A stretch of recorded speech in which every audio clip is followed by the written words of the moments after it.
அம்சியார் கணிக்கு இனிய வணக்கம். நான் உங்கள் கௌதம். நம்ம இப்போ இந்த 20 சென்ட் கடலைக்கடை போட்டிருந்தோம். இதில் சேனக்கு போட்டு எடுத்துகிட்டு அதுக்கப்புறம் நம்ம கடலை போட்டிருந்தோம். இந்த வீடியோஸ் அப்பப்போ போட்டிருந்துருப்போம்.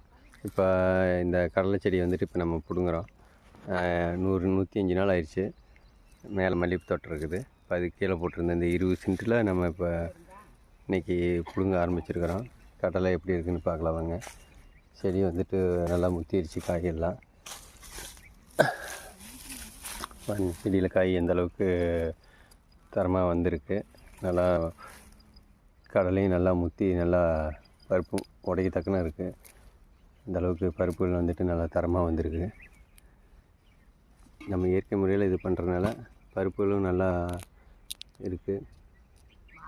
அடுத்தடுத்த வீடியோஸில் நம்ம இந்த பருப்புகளை வீட்டு யூஸ்க்காண்டி தான் போட்டிருக்கிறோம்.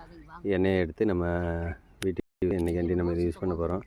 பருப்பு நல்லா பாருங்கள் முத்திருச்சு. பருப்பு நல்லாவே இருக்குது. நம்ம வீடியோஸுங்க இந்த கடலையும் நம்ம பெருசாக எந்த ஒரு களை வெட்டில் எந்த மண்ணெண்ணெய் சிப்ஸம் போடல, எதுவுமே பண்ணல. இயற்கை ஒரு வேறு எதுவுமே நம்ம இதுக்கு பண்ணல. இருந்தாலும் கடல் பார்த்திங்கன்னா நல்லா உளுந்துருக்கு. ஒரு செடிக்கு 20 காய்கள் அந்தளவுக்கு வந்திருக்கு.